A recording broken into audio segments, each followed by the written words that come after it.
내가 누려왔던 모든 것들이,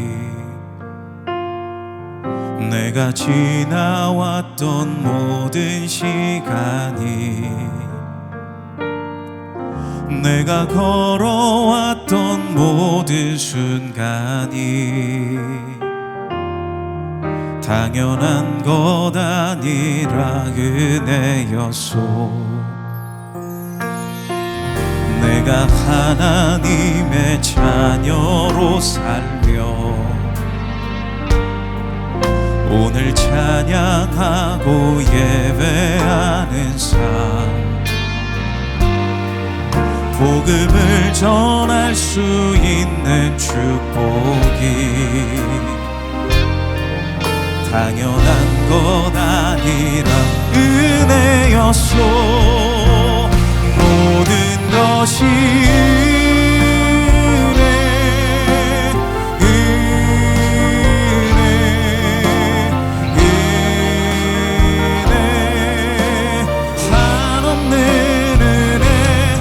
삶에 당연한 것 하나도 없었던 것을, 모든 것이 은혜였소. 모든 것이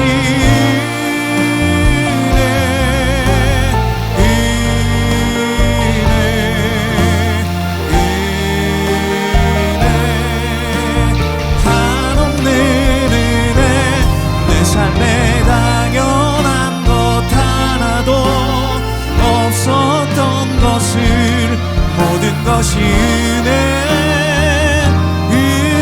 은혜였소.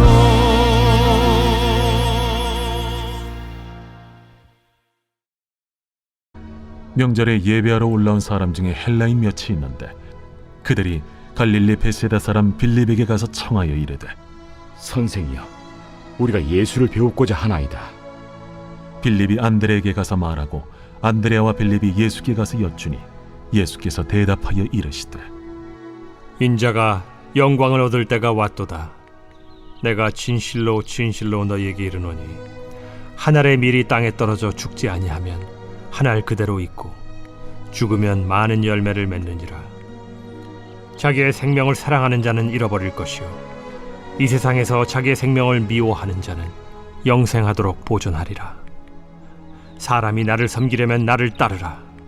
나 있는 곳에 나를 섬기는 자도 거기 있으리니 사람이 나를 섬기면 내 아버지께서 그를 귀히 여기시리라. 지금 내 마음이 괴로우니 무슨 말을 하리요? 아버지여, 나를 구원하여 이 때를 면하게 하여 주옵소서. 그러나 내가 이를 위하여 이때에 왔나이다.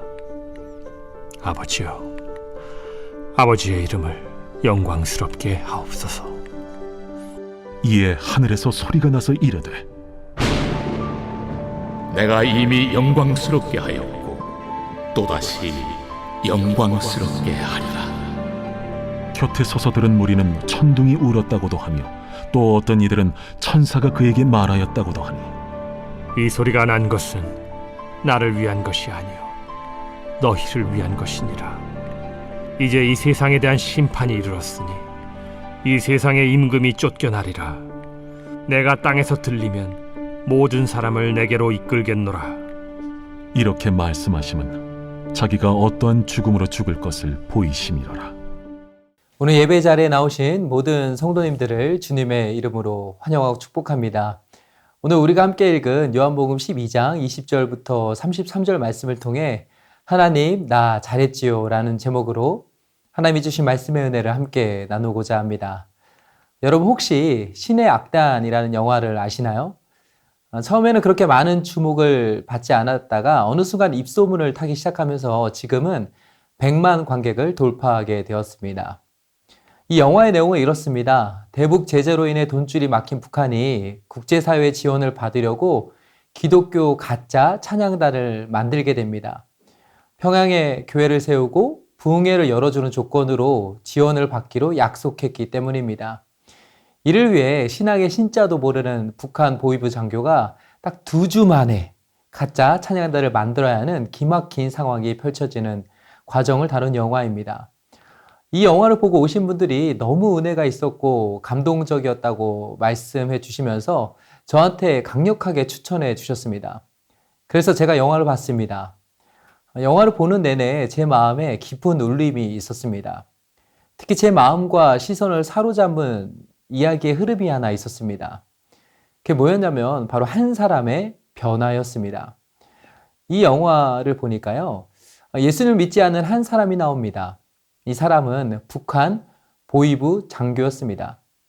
당을 위해서라면 부모의 형제도 밀고하며 당에 충성했던 사람이었습니다. 이 사람만큼은 도무지 예수님을 믿을 수 없을 것처럼 보였습니다. 그런데 어느 순간 이 사람이 가짜로 찬양을 배우다가 예수님을 만나고 예수님을 믿게 됩니다. 그뿐만이 아닙니다. 예수님을 위해 자기 생명을 내던져 남을 살리는 사람으로 바뀌게 됩니다. 저 안에 사랑하는 여러분, 복음의 역설적인 은혜와 신비로운 능력이 바로 여기에 있습니다. 기독교 신앙은 믿을만해 보이는 사람들만 예수님을 믿게 되는 것이 아닙니다. 안 믿을 것처럼 보이는 사람들도 복음을 읽고 듣고 성령께서 역사하시면 믿어지는 기적의 역사가 나타나게 됩니다.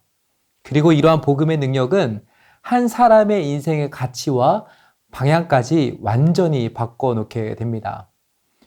오늘 본문의 배경은 유월절입니다. 유월절은 유대인들에게 있어서 가장 크고 중요한 절기 중에 하나였습니다. 유월절 기간이 되면 곳곳에 흩어져 있었던 사람들이 예배하고자 예루살렘으로 모여들게 됩니다. 오늘 성경은 이때를 가리켜 명절이라고 표현하고 있습니다. 영어 성경에는 피스트라는 단어를 쓰고 있는데 이것은 종교적인 축제 기간이라는 의미를 담고 있습니다. 우리가 잘 아는 또 다른 표현으로는 축제라는 뜻의 페스티벌이라는 단어로도 생각해 볼 수 있습니다. 그렇게 수많은 군중들이 예루살렘으로 모여들고 있었습니다. 예루살렘 전체가 축제의 분위기로 들썩이고 있었습니다. 그때 예수님께서 나귀를 타고 예루살렘으로 들어오셨습니다. 사람들이 외쳤습니다. 이스라엘의 왕이 오셨다고 말입니다. 이때 군중들의 분위기가 어느 정도였냐면 바리새인들조차 자포자기한 심정으로 이렇게 말했을 정도였습니다. 이제는 통제 불능입니다. 온 세상이 저자의 뒤를 따라 몰려가고 있습니다. 이런 상황 속에서 뜻밖의 손님들이 예수님을 찾아왔습니다. 그들은 바로 헬라인들이었습니다. 유대인의 입장에서 보면 외국인들이었습니다. 이 사람들이 유대교로 개종을 했는지 안 했는지에 관해서는 우리는 정확히 알 수는 없습니다. 다만 분명한 점은 이 사람들이 유대교를 향해 굉장히 긍정적인 마음을 갖고 있었다는 것입니다. 그냥 호기심의 차원에서 방문했거나 여행을 온 것이 아니었습니다. 굳이 유대인의 명절에 성전까지 찾아올 정도로 유대 종교에 관해 관심도 많았고 신앙적인 열정도 갖고 있었던 외국인들이었습니다. 이 사람들은 궁금했습니다. 유대 군중들이 환호하며 맞이했던 저 예수라는 사람이 누구인지 알고 싶은 마음이 있었습니다. 그래서 그들이 제자들을 찾아온 것입니다. 먼저 빌립에게 가서 부탁을 하게 됩니다. 우리가 예수님을 좀 만나고 싶은데 도와줄 수 있습니까? 그러자 빌립이 안드레에게 가서 상의를 하게 됩니다. 그리고는 둘이 같이 예수님을 찾아갑니다. 예수님, 이만저만해서 헬라인 몇 사람이 예수님을 만나고 싶다는데 어떻게 할까요? 사실 이렇게 요청이 올 때 우리가 쉽게 생각하는 대답은 무엇입니까? 된다? 안 된다? 이것입니다. 아니면 지금은 안 되지만 나중에 약속을 다시 잡고 만날 수 있다 라는 정도의 대답을 기대해 볼 수 있습니다. 근데 오늘 갑자기 뜬금없이 예수님께서 이렇게 말씀하십니다. 23절입니다. 인자가 영광을 얻을 때가 왔도다. 그러면서 그 뒤 24절에서는 더 이해가 안 되는 말씀을 덧붙이십니다. 24절 한번 보세요. 내가 진실로 진실로 너에게 이르노니 한 알의 밀이 땅에 떨어져 죽지 아니하면 한 알 그대로 있고 죽으면 많은 열매를 맺느니라. 왜 예수님은 다른 때 이 말씀을 하지 않으시고 이방인들이 찾아왔을 때 죽음에 대해 말씀하셨을까요? 노진준 목사님은 이 구절을 설명하면서 이렇게 해석하셨습니다. 주님은 당신의 죽음을 통한 썩어져가는 미랄 사역이 단순히 유대인뿐만 아니라 이방인에게도 구원을 가져다주는 사건임을 증거하신 것입니다. 예수님은 애초부터 세상이 말하는 영광의 방식에는 관심이 하나도 없으셨습니다. 예수님은 십자가를 향해 걸어가고 계셨습니다.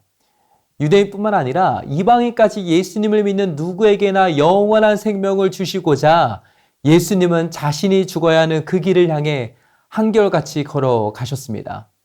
주님의 영광은 세상이 가져다주는 화려한 왕관이 아니었습니다.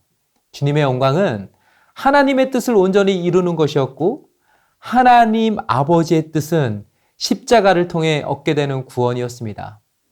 세상은 죽으면 끝이라고 말합니다. 그러나 우리 주님은 주님이 하늘의 미랄이 되어 죽어야지만 우리가 산다라고 말씀하십니다. 예수님의 생명의 빛은 죽음의 어둠을 뚫고 나와 온 세상을 비춰주었습니다. 어두운 우리의 마음을 환하게 비춰주었고 죽음의 고통 속에 있던 우리를 살려주셨으며 그의 사랑하는 아들의 나라로 우리가 들어갈 수 있도록 인도해 주셨습니다. 오늘 우리는 무엇을 바라보고 있습니까? 세상 사람들처럼 여전히 세상이 말하는 승리와 영광의 방식을 바라보고 있습니까? 아니면 하늘의 미랄이 되어 죽으심으로 우리를 살리시고 우리에게 영원한 생명의 빛을 비춰주고 계시는 예수님을 바라보고 있습니까? 예수님은 무덤에 계시지 않습니다. 내가 뭔가 잘하면 예수님을 무덤에서 살릴 수 있는 것이 아닙니다. 예수님이 우리를 위해 죽으셨습니다. 예수님이 우리를 살려주셨습니다. 성령님을 통해 예수님은 오늘도 우리의 삶의 현장에서 우리와 함께 하십니다. 저는 소망합니다. 우리가 낙심될 때마다 우리의 생명 대신 예수님을 바라보기 원합니다. 그러면 예수님께서 생명의 빛으로 우리의 어두워진 마음을 몰아내 주시고 생명의 길로 우리를 끝까지 인도해 주실 줄로 믿습니다. 그렇게 예수님은 유대인과 이방인을 위해 하늘의 미랄이 되어 주셨습니다. 그 예수님의 구원 방식을 말씀해 주셨어요. 그리고는 이제 가르침의 주제를 제자도로 자연스럽게 이어가셨습니다. 예수님은 예수님을 따르는 제자로서 우리가 어떻게 살아가야 하는지에 관해 이렇게 말씀하셨습니다. 25절에서 예수님이 하신 말씀을 한번 잘 들어보세요. 자기의 생명을 사랑하는 자는 잃어버릴 것이요. 이 세상에서 자기의 생명을 미워하는 자는 영생하도록 보전하리라. 여기서 미워하다라는 표현은 히브리식 개념으로는 덜 사랑하라라는 것입니다. 유진 피터스 목사님은 이 구절에 담긴 의미를 담아서 이렇게 표현하셨어요. 마찬가지로 누구든지 현재의 목숨에 집착하는 사람은 그 목숨을 잃을 것이다. 그러나 앞뒤를 재지 않는 사랑으로 그 목숨을 버리는 사람은 참되고 영원한 생명을 얻게 될 것이다. 여기서 목사님은 집착하다라는 표현을 쓰고 있습니다. 그러니까 현재 나의 성공, 나의 인정, 나의 권력, 나의 물질, 나의 생명에 사로잡혀 나라는 좁은 늪에 빠져 있지 말라는 것입니다. 물론 주님은 우리가 하나님을 사랑하고 그 사랑으로 나 자신을 귀하게 여기며 나 자신을 충분히 사랑하길 원하십니다. 하지만 그 사랑이 나에게만 고여 있어서는 안 된다는 것입니다. 이미 우리는 하나님의 사랑을 충분히 받고 있으니 이제 나는 좀 덜 사랑하고 누군가를 위해 그 사랑을 나누고 베풀라는 것입니다. 여러분 혹시 조망 효과라는 말을 들어보신 적이 있으십니까? 우주 비행사들이 우주에서 지구를 조망하게 되면 자신이 그동안 가지고 있었던 가치관, 세계관, 생명관들이 완전히 다 뒤집히게 되는데 그런 현상을 가리켜 조망 효과라고 부른다는 것입니다. 좁은 땅에서 볼 때는 내 눈앞에 보이는 높은 건물이 가장 단단하고 높아 보였는데 저 위에서 보니까 그저 연약한 한 점에 불과하다는 사실을 깨닫게 된다는 것입니다. 이것은 우리도 마찬가지입니다. 나라는 좁은 공간에서 벗어나 하나님의 원대한 구원 계획과 일하심이라는 영적 조명 효과를 경험하기 시작하면요. 그때부터 우리의 가치와 의미는 완전히 달라지게 됩니다. 그러면서 이제 26절에서 예수님은 우리의 삶이 구체적으로 어디를 향해야 하는지 말씀해 주십니다. 26절 한번 보세요. 사람이 나를 섬기려면 나를 따르라. 나 있는 곳에 나를 섬기는 자도 거기 있으리니 사람이 나를 섬기면 내 아버지께서 그를 귀히 여기시리라. 우리가 예수님을 따르려면 우리는 어디로 가야 합니까? 예수님이 가실 곳으로 우리도 같이 따라가야 합니다. 우리가 예수님을 섬긴다고 하면서 엉뚱한 곳에 있으면 아무 소용이 없는 것입니다. 주님이 계신 곳은 어디입니까? 낮고 천한 자리입니다. 소외받고 외로움이 있는 자리입니다. 마음이 상하고 아파하는 영혼이 있는 그 자리입니다. 울며 고통받고 있는 그곳에 우리 예수님이 계십니다. 제자인 우리도 머물러 있어야 할 곳은 바로 예수님의 마음이 있는 그곳입니다. 예수님의 시선이 머무는 그곳에 그 영혼을 위해 우리의 시선과 발걸음이 옮겨져야 하는 것입니다. 이 말씀을 들었던 초대교회 제자들의 삶을 한번 보세요. 우리가 사도행전을 통해 볼 수 있듯이 예수님의 제자들은 더 이상 자신들의 유익에만 집착하며 살아가지 않았습니다. 그리스도를 아는 지식이 너무나 고상했기에 자신이 갖고 있던 세상의 것들은 더 이상 그의 자랑이나 면류관이 될 수 없었습니다.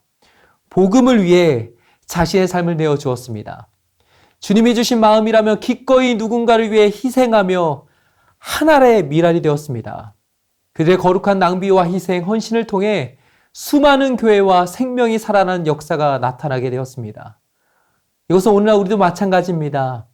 우리가 지금 이렇게 예배하며 살아갈 수 있는 이유는 우리보다 앞서 교회를 사랑하며 신앙을 지켜왔던 믿음의 선조들의 희생과 섬김, 헌신이 있었기 때문입니다. 이제 우리가 그 삶을 이어받아야 합니다. 이제 말씀 맺겠습니다. 신의 악달이라는 영화가 큰 흥행을 거두게 되면서 영화에는 공개하지 않았던 비공개 영상이 최근에 공개되었습니다. 신앙의 자유를 찾아 북한을 탈출한 악단 멤버들이 한 곳에 모여 있었습니다. 그곳에서 그들에게 누군가 이렇게 말합니다. 여러분들은 자유를 얻었습니다. 그때 멤버들이 한 사람을 떠올리며 눈물을 흘리게 됩니다. 그들이 떠올린 사람은 바로 자신들을 살리고자 목숨을 내어놓은 보이부 장교였습니다. 당밖에 모르던 그가 예수님을 만나고 예수님을 믿게 되니 사람이 보이기 시작했습니다. 영혼을 살리고자 하는 마음이 생기게 되었습니다. 한 알의 밀알이 땅에 떨어져 죽으면 많은 생명을 얻게 되기에 그는 가장 가치 있는 결단을 하게 됩니다. 자신의 생명을 내어주고 그들을 살리게 된 것입니다. 영화 마지막 장면에 이 장교가 사람들의 생명을 구하기 위해 자신을 희생하기로 한 선택과 결정을 두고 이렇게 말합니다. 하나님, 나 잘한 거 맞지요? 오늘 우리도 우리의 선택과 결정을 두고 이렇게 고백했으면 좋겠습니다. 하나님, 나 잘한 거 맞지요?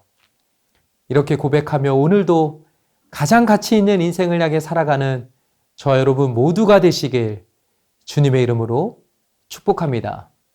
이제 기도 제목 함께 읽고 기도하겠습니다. 첫째, 주님, 우리를 위해 썩어져가는 한 알의 밀알이 되어주신 주님만을 바라봄으로 영원한 생명을 얻고 누리게 하여 주소서. 아멘. 둘째, 주님, 나라는 좁은 공간에서 벗어나 하나님의 원대한 구원 계획과 일하심이라는 영적 조명 효과를 통해 우리 인생의 의미와 가치가 새롭게 변화되게 하소서. 아멘. 셋째, 주님, 예수님의 제자로서 주님의 시선과 마음이 머무는 곳에 우리가 있기 원합니다.